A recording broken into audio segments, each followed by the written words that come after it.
Now, Job chapter 38 kind of takes a bit of a different turn than what we've seen.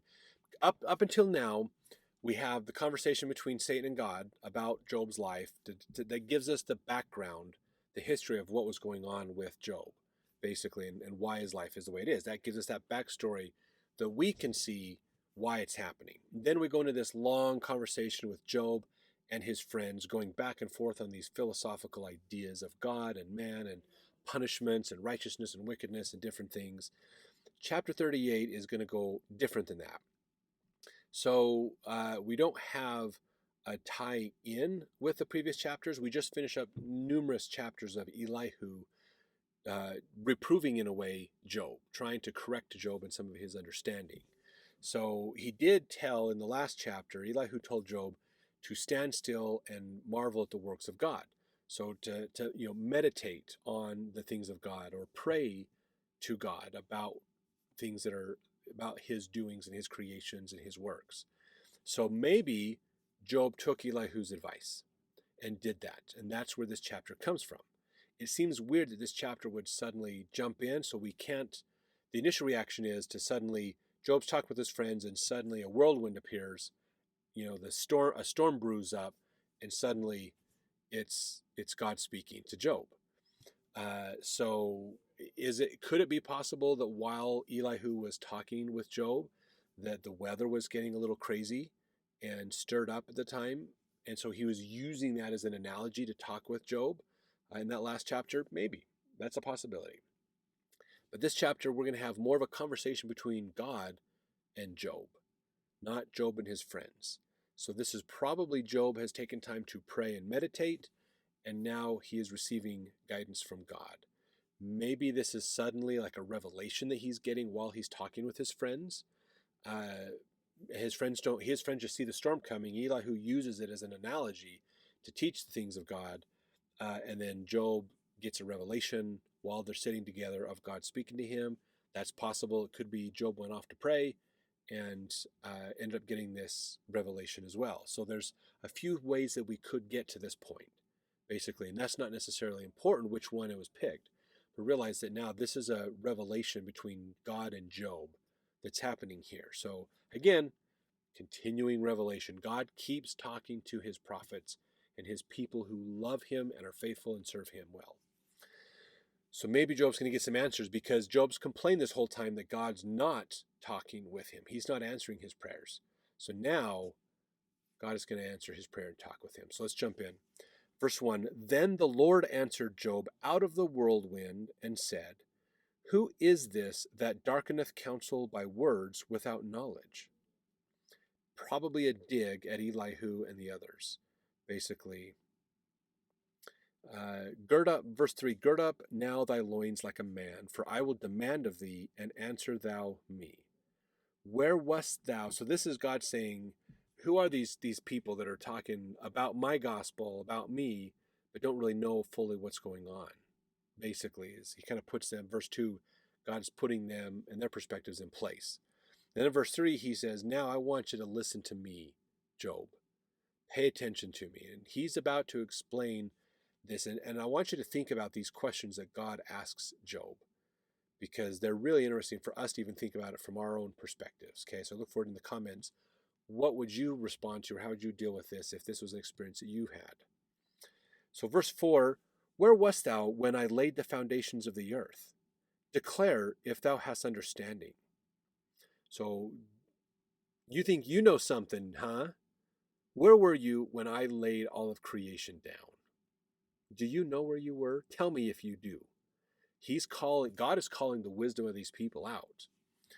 Verse 5, Who hath laid the measures thereof, if thou knowest? Or who hath stretched the line upon it? Whereupon are the foundations thereof fastened? Or who laid the cornerstone thereof? When the morning stars sang together, and all the sons of God shouted for joy? Or who was shut up the sea with doors? Who shut up the sea with doors when it brake forth, as if it had issued out of the womb? So he's basically going, where were you when I created things? Where were you when I did these amazing things? Do you know where you were? Tell me if you do. Uh, really putting perspective. God's up here, you're down here, which is something that Elihu talked about, basically, but not quite all the way. So God's correcting it, basically. Let's see, verse 9. When I made the cloud the garment thereof, and thick darkness a swaddling band for it, and break up for it my decreed place, and set bars and doors, and said, Hitherto shalt thou come, but no further, and here shall thy proud waves be stayed. Hast thou commanded the morning since thy days, and caused the dayspring to know his place, that it might take hold of the ends of the earth, that the wicked might be shaken out of it? So he's like, what are you to command the elements? Do you command the elements? Can you change things? Verse 14, it is turned as clay to the seal, and they stand as a garment. And from the wicked their light is withholden, and the high arm shall be broken. So realizing that the haughtiness, the pride, the wickedness of man, it's going to be dealt with. It's not going to survive. Verse 16, hast thou entered into the springs of the sea, or hast thou walked in the search of the depth? Have the gates of death been opened unto thee, or hast thou seen the doors of the shadow of death? Hast thou perceived the breadth of the earth? Declare it if thou knowest it all. Have you been everywhere? Have you seen the bottom of the ocean? Have you seen the highest mountains? Have you been all over the earth? Do you know all of creation? That's quite a perspective to put in. Verse 19, where is the way where light dwelleth? And as for darkness, where is the place thereof? So where does the light come from that we get? And where does the dark go to when the light comes in?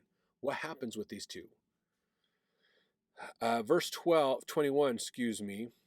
Oh, let's see. Hold on. No, verse 20. Thou shalt, that thou shouldest take it to the bound thereof, that thou shouldest know the path to the house thereof.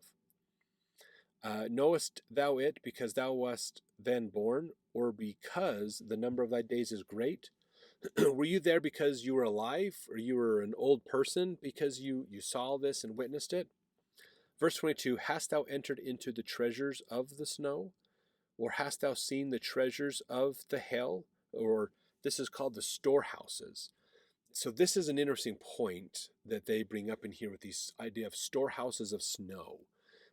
It's a common philosophy, a point that is brought up in the apocryphal writings that talk about how, in essence, all the things that we have on this earth come from a storehouse in God. God has, as part of his mansions in heaven, have these storehouses where the winds come out of, the rains come out of other storehouses, the animals come out of another, there's seeds in another storehouse. So there is an organization in heaven where all things are organized and taken care of.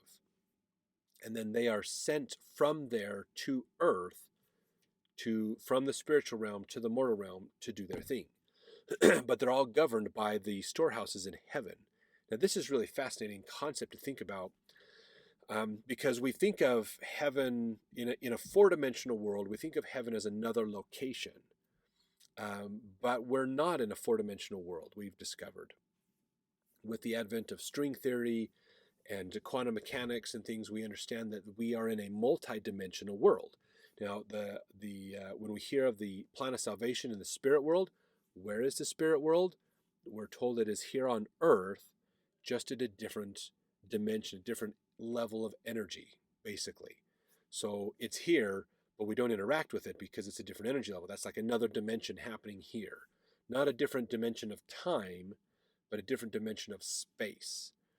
So this concept of storehouses is fascinating because if we think about it, maybe the laws of physics aren't things that are generated from this world.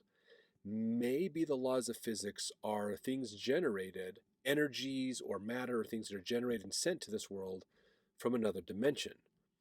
An example of this could be the graviton. So every particle everything we have has a particle to it, a force carrier.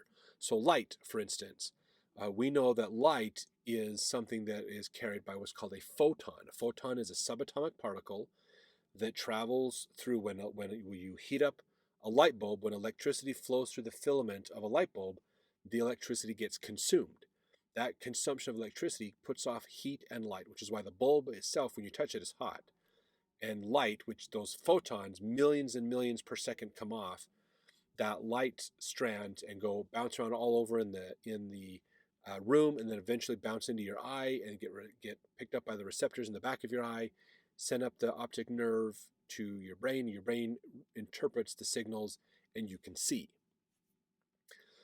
So they believe gravity is the same thing. There's a force carrier particle. So when you have two magnets, there's actually millions of invisible subatomic particles going in between those two that cause the effect of the attractive force, or the repelling force if you have two north and north or two south and south magnets pointing at each other. Same with nuclear forces. The nuclear forces are held together by these force carriers that send information to other atoms and other particles to tell them what they need to be doing. They believe gravity is this way as well. And I don't mean to go like too deep into the science, but it's really fascinating. Gravity is put together by a graviton. There's a subatomic particle. We believe, we've never found it because it's such a powerful particle that we can't get to the energy levels we need to be able to see it. Even with the Large Hadron Collider, it's still nowhere close to picking up a graviton. But the theory is if gravity might actually come from this graviton, it's a particle, subatomic particle that emits out, that tells everything stay close together, come attract back down, which is gravity. So we don't float away. It keeps us connected. It is theorized that the graviton is so small and so powerful that it does not exist inside our universe. It exists in another dimension and comes into our universe and then influences the laws of physics and everything around us. So maybe our laws of physics are governed by a series of laws that actually come from another dimension that then influence our dimension. This multidimensional way of thinking of space and time is this same concept from these ancient writings of storehouses in heaven, an organization in heaven where things are kept.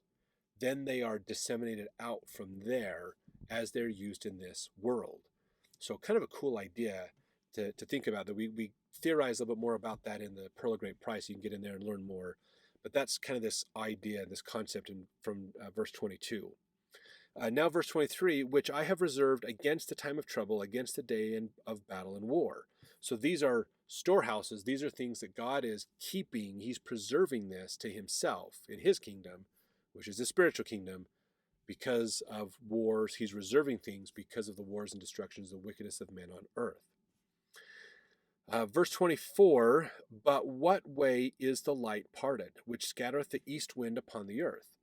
Who hath divided the watercourse for the overflowing of waters, or a way for the lightning of thunder, to cause it to rain on the earth, where no man is, on the wilderness wherein there is no man, to satisfy the desolate and waste ground, and to cause the bud of the tender herb to spring forth?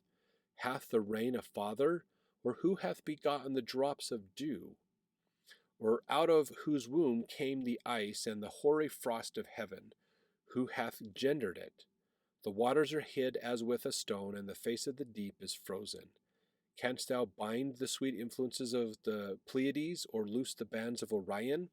So really getting into he's talking again about, where were you? How can you control the elements and things? I can control them. I know how it works. But, again, my ways are bigger than your ways. And he's even like, can you control the astrological signs?